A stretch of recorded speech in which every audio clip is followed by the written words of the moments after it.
My name is Calvin, 34 years old, and I've built a successful life as a software engineer despite growing up with financially irresponsible parents. For 3 years, I sent them $600 every week so they could live comfortably in retirement. I thought I was doing the right thing until my son's 3rd birthday when they chose a casino over their only grandchild. What my father said that day shattered everything. We don't count your family. Before I tell you how my relationship with my parents completely unraveled, let me know where you're watching from, and hit that subscribe button if you've ever had to make tough choices with family who took advantage of your kindness. I grew up in a modest neighborhood in the Chicago suburbs where financial stress was as constant as the changing seasons. My parents, Richard and Martha, never seemed to get a handle on their finances no matter how many chances life gave them.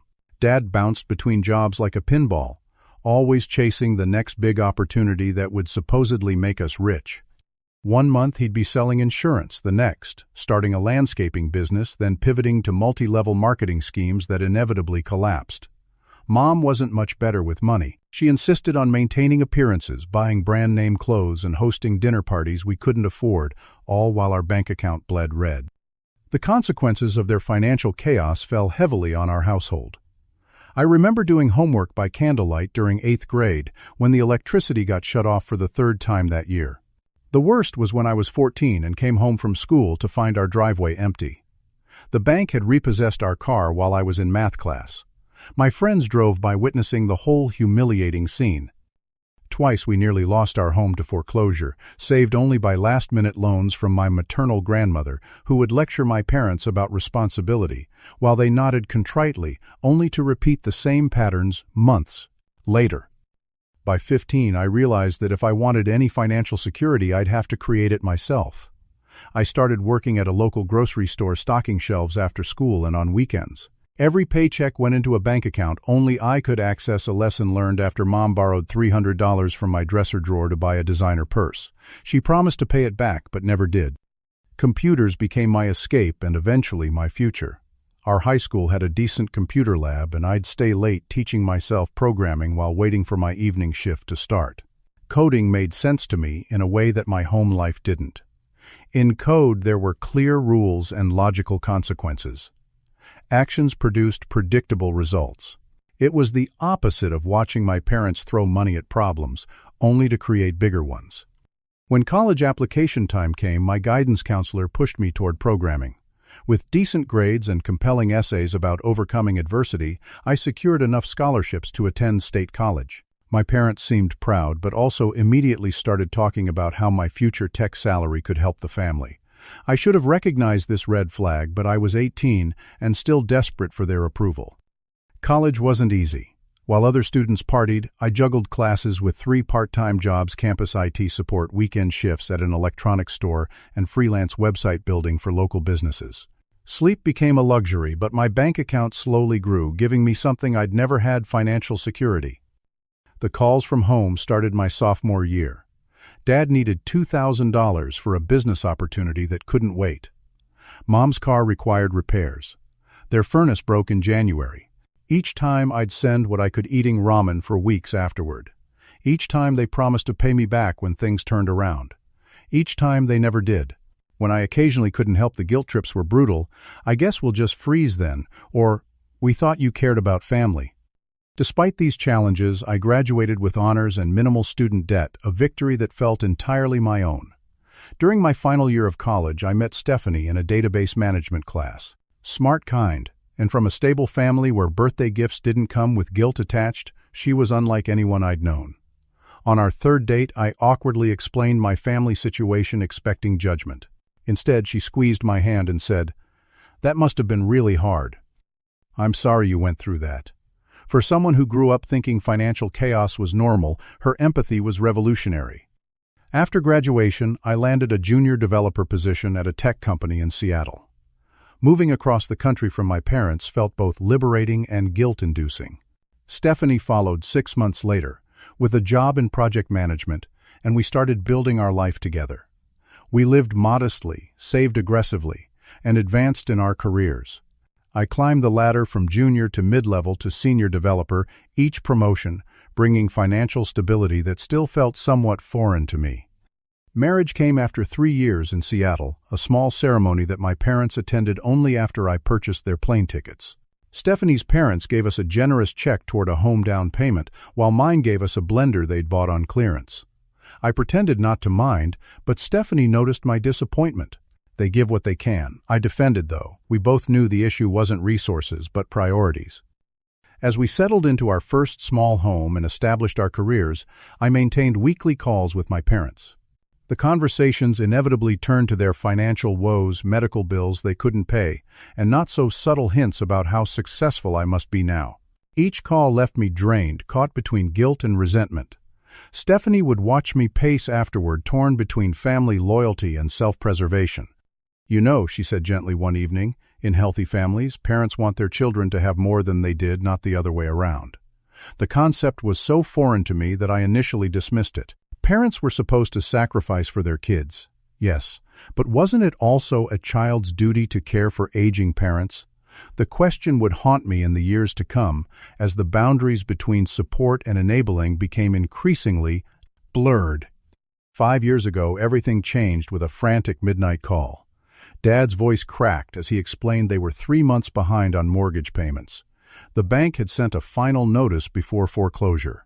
They needed $15,000, or they'd lose their home in 2 weeks. "We've tried everything, son," he said, sounding defeated for the first time in my life. "Your mother's part-time job at the department store barely covers groceries, and nobody wants to hire someone my age for decent pay. We have nowhere else to turn." I covered the phone and looked at Stephanie, who was sitting up in bed beside me, concern etching her face. We'd been saving for a bigger house, planning for our future family. This would set us back significantly. "Let me talk to Stephanie and call you back tomorrow," I told him, my stomach churning. After I hung up, Stephanie and I talked until sunrise. She had valid concerns. Was this a one-time emergency or the beginning of a pattern? What about our own financial goals? But she also understood family obligation in a way I respected. "If we help them," she finally said, "we need clear boundaries. This can't become a regular thing." The next day I called my parents and agreed to transfer the money with conditions they would both find steady work, even part-time, create a budget, and meet with a financial counselor I would pay for. They agreed enthusiastically, expressing tearful gratitude and promising this would put them back on track permanently. 3 months later they called again. Their property taxes were due, and they didn't have the $4,000 needed. When I asked about their job search, Dad mentioned promising interviews, while Mom cited her arthritis, making retail work difficult. The financial counselor reported they'd canceled their last 2 appointments. That night, Stephanie found me staring at our bank account. "They're not going to change, are they?" I asked, already knowing the answer. "Probably not," she said gently. "But they're getting older. Maybe we need to think about ongoing support with clear limits rather than emergency bailouts." After several difficult discussions, we decided I would send them $600 weekly, a significant sum that should cover their basic expenses while allowing some dignity and comfort in their 60s. I set up a separate account with automatic transfers, making it clear this was not supplemental income for luxuries, but meant to ensure their essential needs were met. "This is beyond generous," Mom said when I explained the arrangement. "You're such a good son." Dad nodded, adding, "We raised you right, that's for sure." Their gratitude seemed genuine, and initially our relationship improved. The desperate calls stopped. Our weekly conversations included topics beyond their financial problems. They seemed more relaxed, even occasionally asking about my work and life instead of just focusing on their troubles. During this period of relative stability, Stephanie and I welcomed our son Mason into the world. The birth of our child shifted my perspective on family obligations and generational responsibilities. Holding my newborn son, I made silent promises to provide stability and teach financial responsibility, breaking the cycle that had caused so much stress in my own childhood. My parents seemed genuinely excited to become grandparents, even making the trip to Seattle to meet Mason when he was 2 months old. Mom cried when holding him for the first time, and Dad kept saying, "He has the family nose, no doubt about it." For a brief moment, we felt like a normal, functional family united by the miracle of this new life. As Mason grew from infant to toddler, we established regular video calls so my parents could watch their grandson develop. Mason would giggle at Grandpa Rich's silly faces and show Grandma Martha his newest toys. These interactions gave me hope that despite our complicated history, my parents could have a meaningful relationship with their grandchild. With my career advancing to senior developer and team lead positions, our financial situation allowed us to move to a larger home in a neighborhood with excellent schools. Throughout these positive changes, the $600 continued flowing to my parents each week, a background obligation I'd almost stopped noticing. Occasionally, though, I'd spot concerning signs. During video calls, I noticed new furniture in their living room. Mom mentioned a weekend trip to Atlantic City. Dad showed off a new set of golf clubs. When I gently inquired about these purchases, they'd become defensive. "We're not dead yet," Calvin Dad once snapped. "We're allowed some enjoyment in our golden years." Mom added, "You wouldn't want us living like monks, would you? What's the point of having money if you can't have a little fun?" I'd back off, uncomfortable but unsure where to draw the line. After all, I hadn't specified exactly how they should spend the money, and monitoring their every purchase seemed intrusive and controlling. Stephanie noticed my discomfort after these conversations, but respected my decision to avoid confrontation. "It's your relationship to manage," she'd say, though I occasionally caught her troubled glances when my parents mentioned another unnecessary purchase. 3 years into our support arrangement, I found myself in an uncomfortable gray area, wondering if I was helping my parents live with dignity, or simply enabling the same irresponsible patterns that had defined my childhood. But the true wake-up call was still to come, delivered on a day that should have been focused solely on celebration and joy. Mason's 3rd birthday approached, and Stephanie transformed into party planning mode. Our son had developed an obsession with dinosaurs roaring around the house, pretending to be a Tyrannosaurus Rex building block cities for his plastic triceratops to stomp through. We decided on a dinosaur-themed celebration in our backyard, with fossil-shaped sandwiches, a volcano cake that would erupt with strawberry lava, and dinosaur egg hunt. "We should invite your parents," Stephanie suggested one evening, as we finalized the guest list. "Mason's been asking when he'll see Grandpa Rich and Grandma Martha again." Though they lived across the country, they hadn't visited since Mason turned one always, citing the expense of travel despite my standing offer to purchase tickets. "Are you sure?" I asked, remembering how my mother had complained about the noise at Mason's 1st birthday before leaving early with a headache. "He's their only grandchild," Stephanie said, "and it would mean a lot to Mason." I called my parents that evening, extending the invitation. To my surprise, they seemed enthusiastic, especially when I mentioned I would cover their airfare. "We wouldn't miss it for the world," Mom declared. "I'll start shopping for the perfect gift." 2 weeks before the party, while scrolling through Facebook, I froze at a photo posted by my mother. My parents stood proudly beside a new Lexus sedan, my father holding the keys with the caption, "Richard deserves the best new wheels for our road trips." The post had dozens of congratulatory comments, including one from my mother responding, "Calvin has been so generous with us. We're finally enjoying life."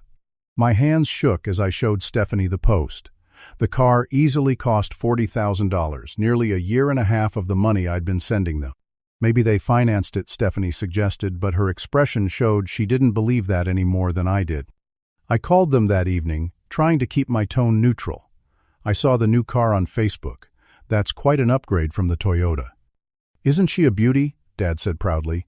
"Got a great deal, too." "It seems like a big purchase," I ventured. "I thought the money I was sending was for living expenses, bills, necessities." "Are you monitoring our spending now?" Dad's voice turned cold. "We deserve nice things too, Calvin. We're not children." "Of course you're not," I backpedaled. "I just want to make sure you're financially secure." "We're doing fine," Mom chimed in. "You make plenty of money in that tech job. What's $600 to someone like you? A drop in the bucket." I ended the call feeling unsettled, but convinced myself it wasn't my place to dictate their purchases. After all, they were adults who made their own decisions. Still, the uneasy feeling lingered as Mason's birthday approached. 1 week before the party, my parents called to confirm their attendance, but with an unexpected request. "We were thinking," Mom began, "since this is a special occasion, perhaps we could fly first class. Coach is so uncomfortable at our age with your father's back problems and my arthritis." The first-class upgrade would more than double the cost of their tickets, money that could go toward Mason's future education. But I found myself agreeing anyway, not wanting to start a conflict before the celebration. "That's very generous," Mom said. "Oh, and one more thing. We need something nice to wear to the party. Could you send an extra $500 this week? We want to look our best in the photos." I transferred the money immediately, though Stephanie's raised eyebrows spoke volumes when I told her. That's a lot for clothes to wear to a 3-year-old's birthday party in our backyard, she noted. My parents are wearing jeans and dinosaur t-shirts I ordered for everyone. They're from a different generation, I defended weakly. Appearances matter to them. Stephanie touched my arm gently. Calvin, I've been trying to stay out of this, but I'm concerned. Do you realize they've never once offered to buy something for Mason? Even his birthday gift will technically come from money you sent them. They're on a fixed income, I said, automatically the excuse I'd been making for years. Are they Stephanie challenged? Or do they have a very reliable income of $2,400 monthly from us, plus whatever pensions and Social Security they receive, which they're spending on luxury cars and first-class flights? Her words stung because they contained truth I wasn't ready to face. Let's just get through the birthday party, I said. We can talk about the bigger picture afterward. The day before the party, I received a text from Dad landed safely. Hotel is acceptable, but we expected something closer to downtown. We'll take taxi to your house tomorrow for party. I hadn't booked their hotel because they insisted on making their own arrangements, claiming my choices were always too budget-conscious. Apparently, they'd selected an upscale hotel in Seattle's downtown, rather than the perfectly nice options closer to our suburban home. That night, as Stephanie and I inflated dinosaur balloons and arranged prehistoric decorations, Mason ran around in his dinosaur pajamas beyond excited. Is it tomorrow yet? Will Grandpa Rich and Grandma Martha bring me a big present? Will they roar like dinosaurs with me? They sure will, buddy. I promised, ignoring the knot forming in my stomach.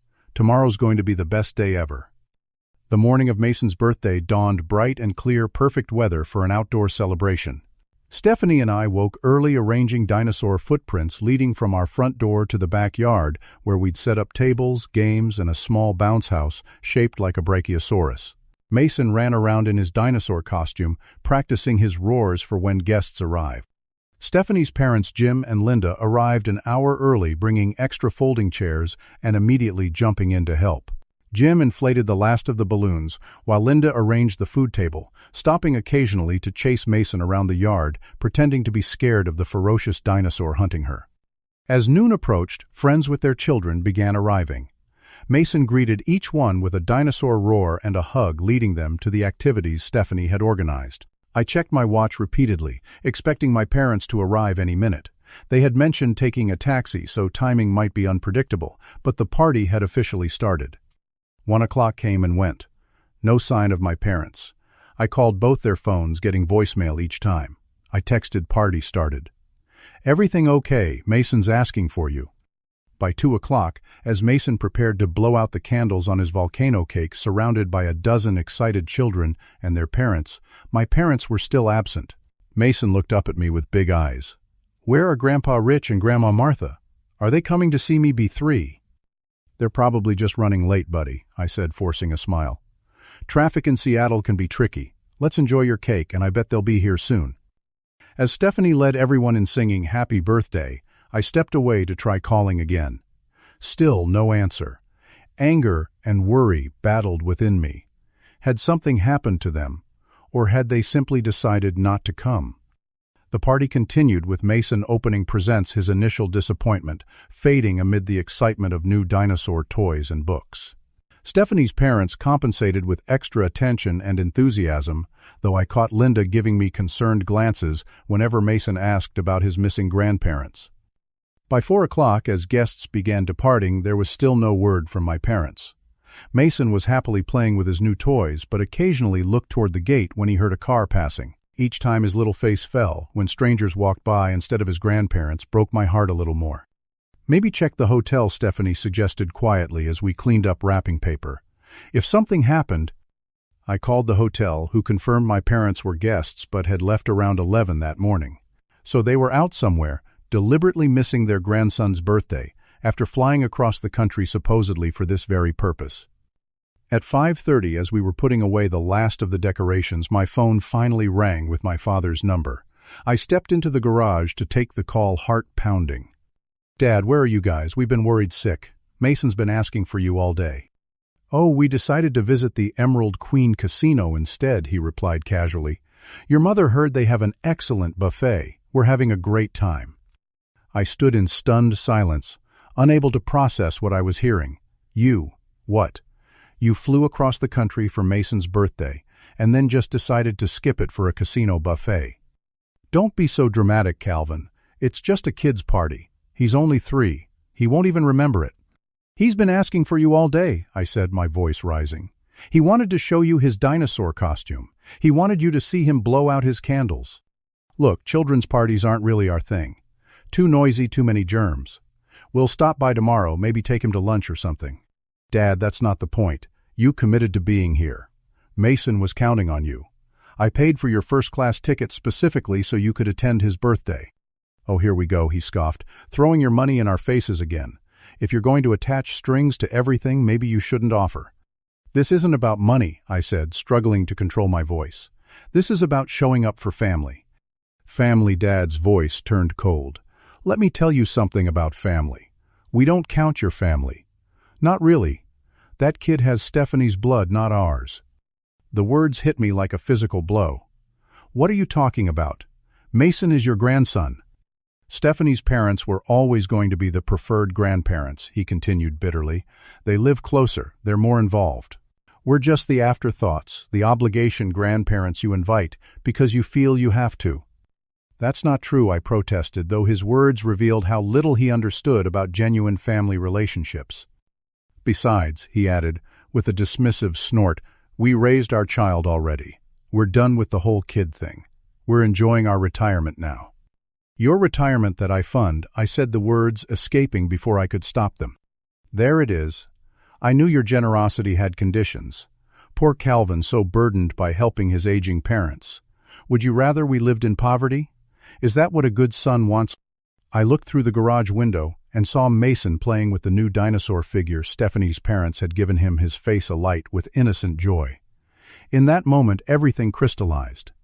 I have to go, I said quietly. My son needs me. Fine, run along. Just make sure our money is in the account on Friday as usual. I hung up without another word, my hand shaking so badly I nearly dropped the phone. Leaning against the wall, I took deep breaths trying to process the conversation and the stunning selfishness it revealed. Stephanie found me there minutes later. One look at my face told her everything she needed to know. They're not coming, are they? She asked softly. I shook my head. They went to a casino instead, Dad said. He said they don't consider Mason family. Not really. Stephanie's face flushed with anger, but she kept her voice controlled. I'm so sorry, Calvin. That's incredibly hurtful. I've been such a fool, I whispered. All this time, all this money. We were interrupted by Mason running into the garage, clutching his new dinosaur. Daddy, this one's a velociraptor. It's the fastest dinosaur. I knelt down, forcing a smile. That's awesome, buddy. Did you have a good birthday? He nodded enthusiastically, but then his face grew serious. But Grandpa Rich and Grandma Martha didn't come. Don't they love me?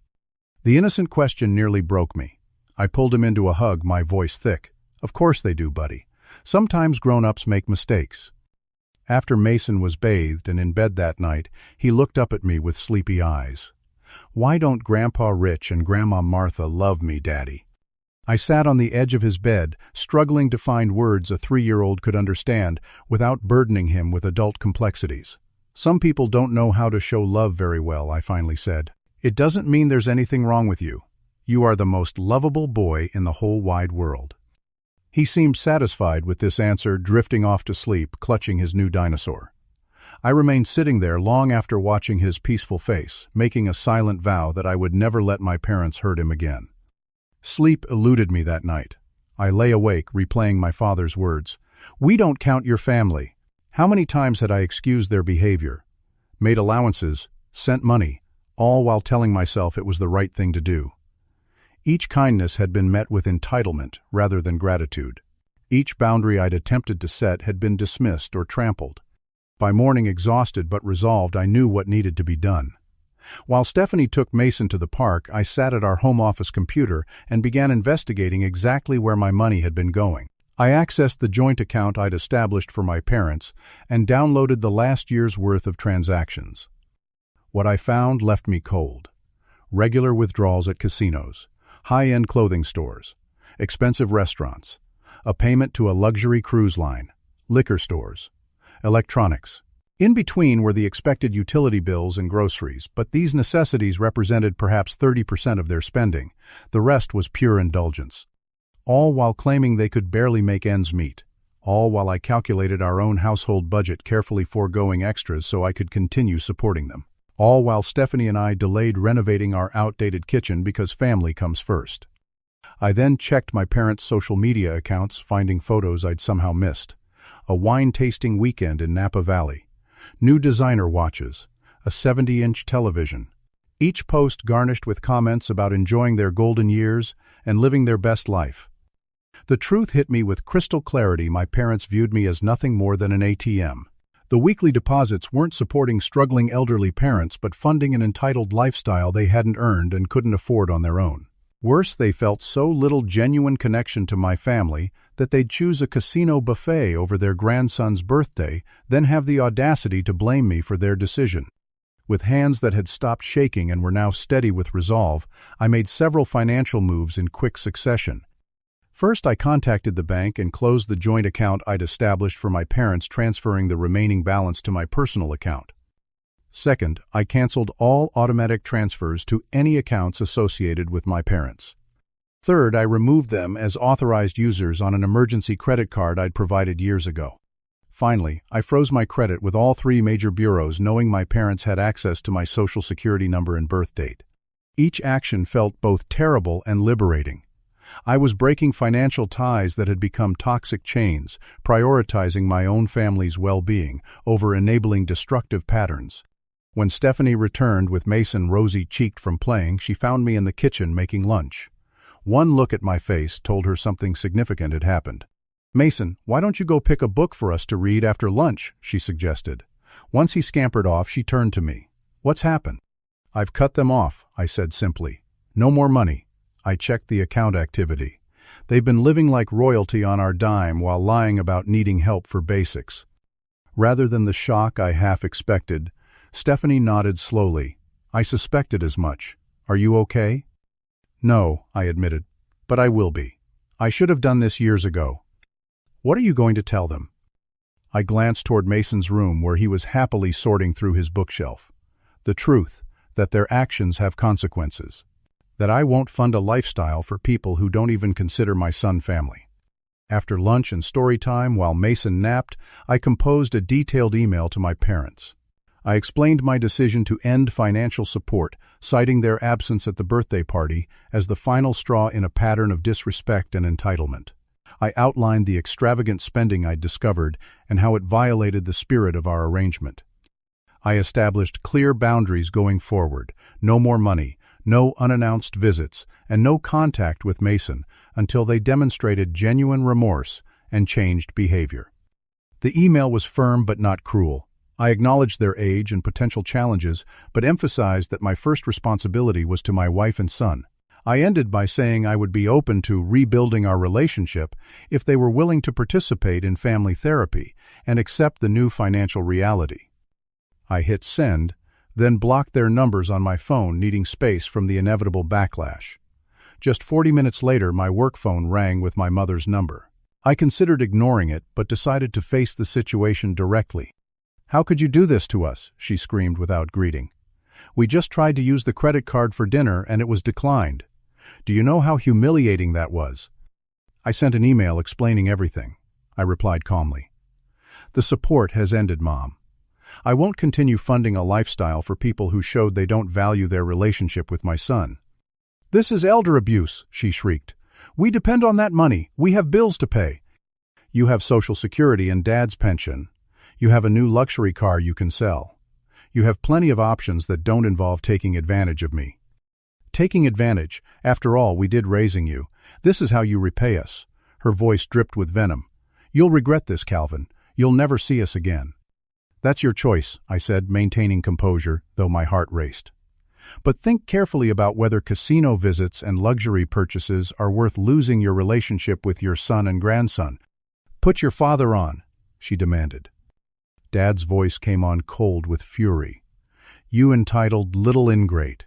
You think you're better than us now with your fancy job and big house we made you. Everything you have is because of us. And now you're punishing us because we missed one stupid kid's party. This isn't punishment, Dad. It's consequences. And it's not about one party.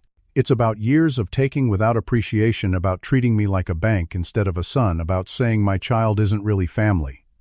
We'll see how smug you are when we're living on the street, he threatened. I hope you can live with yourself. I hope you can live with the choices you've made, I countered. I'm done enabling destructive patterns. If you want a relationship with me and Mason going forward, it will be on new terms.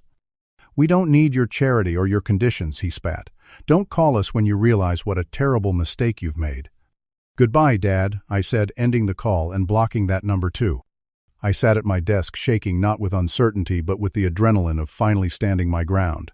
For the first time in my adult life, I had prioritized my own family's well-being over my parents' demands. The guilt I'd expected to feel was absent, replaced by a strange, sad relief.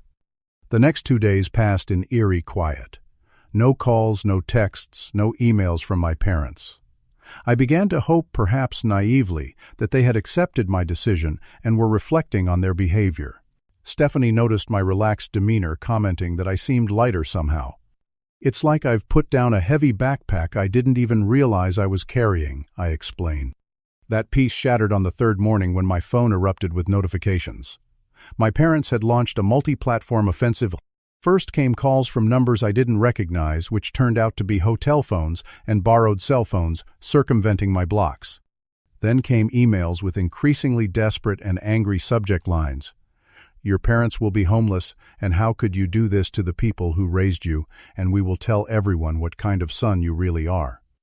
Most disturbingly, they posted a lengthy rant on Facebook tagging me and many mutual connections, painting themselves as abandoned elderly parents whose ungrateful son had cut them off without warning because they missed one birthday party.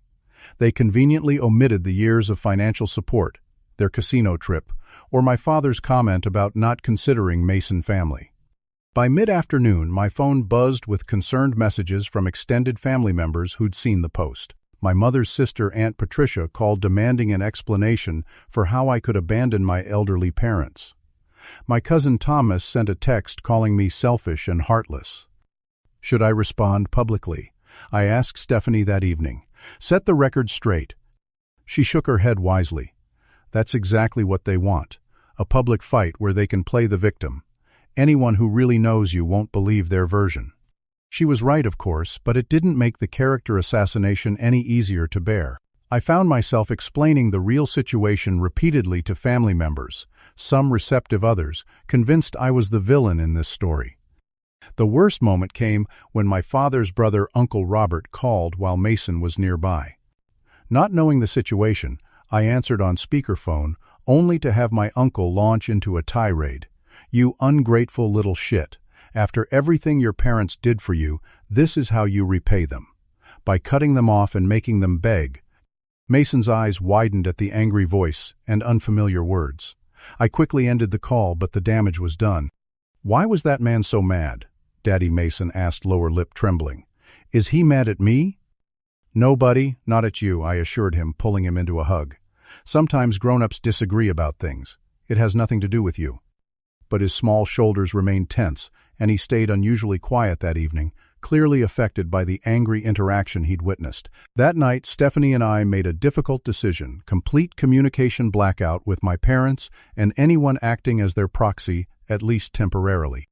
I sent a final email to my parents explaining that their public attacks and recruitment of family members had forced me to cut all contact for the well-being of my family, especially Mason. I reiterated that the door remained open for reconciliation, but only through family therapy and with sincere apologies. The response came quickly. You can't keep us from our grandson. We'll see about that. The implied threat sent a chill through me. I installed a video doorbell that weekend and informed Mason's preschool that only Stephanie, myself, or her parents were authorized for pickup. A week passed in relative calm. Then on Saturday afternoon, while Stephanie took Mason grocery shopping, a taxi pulled up in front of our house. My parents emerged, luggage in tow, and marched up to the front door. I watched through the security camera as they rang the bell repeatedly, then began pounding on the door when I didn't answer. "Calvin, we know you're in there. Open this door immediately," my mother shouted directly into the camera.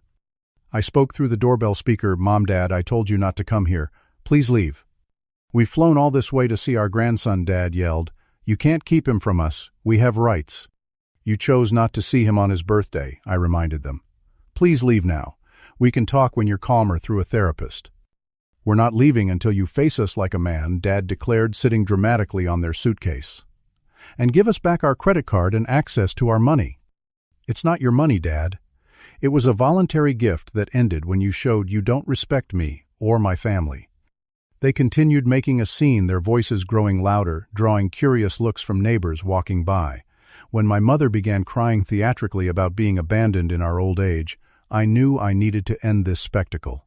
"If you don't leave immediately, I'll have no choice but to call the police," I warned. "You wouldn't dare," Mom gasped. "I'm protecting my family," I stated simply. "You have 30 seconds to return to your taxi." They didn't move clearly, calling what they thought was a bluff.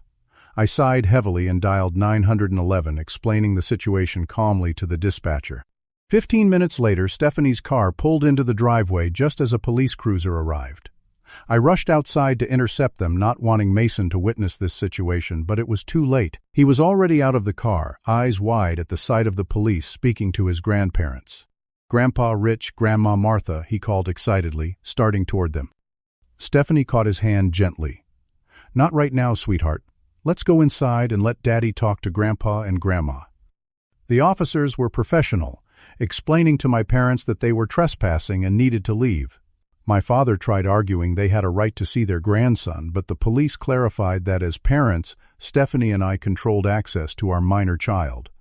"This isn't over," my father called, as they finally returned to their waiting taxi. "Family doesn't treat family this way." The irony of his statement might have been comical if it wasn't so painful. Inside, Mason was confused and upset. Why were the police talking to Grandpa and Grandma? Are they in trouble? Why couldn't I say hi to them? Stephanie and I exchanged glances, silently debating how much to explain to a 3-year-old. Finally, I sat him on my lap. "Sometimes grown-ups need some time apart when they disagree, buddy. Grandpa and Grandma and I are having a disagreement right now, so we're taking some space from each other." "Like when I get mad at Jaden at preschool and we play in different areas," he asked, trying to understand. "Something like that," I agreed, relieved at his simple but accurate analogy. We all need some time to calm down. That evening, after Mason was asleep, Stephanie and I discussed next steps. "I think we should talk to someone," she suggested, "a therapist who specializes in family estrangement. This is affecting all of us, especially Mason."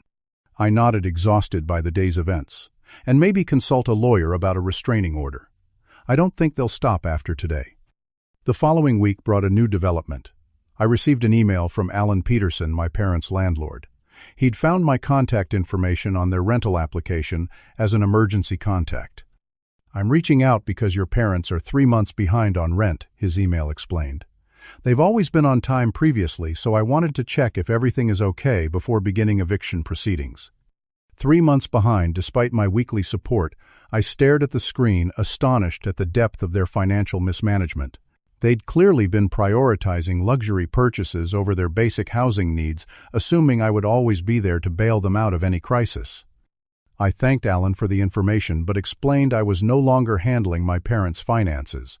I suggested he communicate directly with them about the overdue rent. The knowledge that they might face eviction weighed on me, but I reminded myself that they were adults who had made their own choices, repeatedly prioritizing wants over needs. As a final attempt at reconciliation, I sent my parents an email offering family therapy as the only path forward. I recommended a therapist who specialized in intergenerational conflicts and financial boundaries, even offering to pay for the sessions. Their response was swift and dismissive. "We don't need therapy. We need our money back. Return our $600 weekly allowance, and things can go back to normal." Their use of the word allowance, as if the money had been their entitlement, rather than my gift, confirmed I'd made the right decision. There was no acknowledgement of how they'd hurt Mason, or recognition of the inappropriate casino choice on his birthday. No admission that declaring him not family was cruel and untrue. With a heavy heart, I implemented a complete no-contact policy. I changed my email address, got a new phone number, and adjusted privacy settings on all social media. It felt extreme but necessary to protect my immediate family from the emotional turmoil my parents created. Mason occasionally asked about his grandparents, and we answered honestly but age-appropriately, saying they were taking a long break from visiting, but that we'd let him know when that changed. His confusion gradually gave way to acceptance, especially with the loving presence of Stephanie's parents filling the grandparent role admirably. 6 months passed without contact. The first few weeks were hardest, filled with waves of guilt, anger, and grief. I mourned not for the relationship I'd lost, but for the one I'd never really had. Parents who celebrated my successes without jealousy. Parents who put my needs above their wants. Parents who viewed my child as precious family rather than an inconvenient obligation. Stephanie suggested I see a therapist individually, in addition to our family sessions. Initially resistant, I finally agreed, recognizing that 30-plus years of unhealthy patterns had left marks I needed help addressing. Dr. Winters helped me understand that my parents' behavior reflected their own limitations and dysfunctions, not my worth as a son. You can love your parents while recognizing they're not capable of the relationship you deserve, she explained during one particularly powerful session. Setting boundaries isn't punishing them. It's protecting yourself and your family from harmful patterns. Mason's questions about his grandparents gradually decreased as new experiences filled his days. When he did ask, we maintained a consistent message: Grandpa Rich and Grandma Martha are taking some time away, but they still care about you. Sometimes grown-ups need space to figure things out. Stephanie's parents stepped up beautifully, visiting regularly and creating special traditions with Mason.